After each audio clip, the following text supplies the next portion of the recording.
دا د وهابیانو عقیده ده کنه، دا د خوارجو عقیده ده چې له ځانه ماس وایي نور ټول کافر دي کنه. چې دې ته ربیع الانوار وایي، د انوارو میاشت داخله شوه.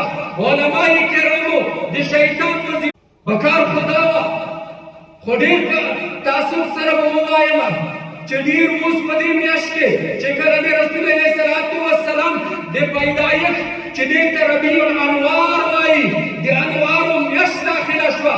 علمای کرامو د شیطان وظیفه شروع کوله.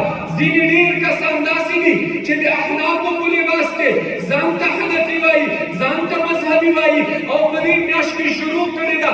او کله وایي چې میلاد دا بدعت دی، او کله وایي څه دی، او کله وایي حرام دی، کله وایي مکروه دی، او کله څه وایي، او کله وایي تاسو تخصیص کوئ، او کله وایي تاسو تعیین کوئ.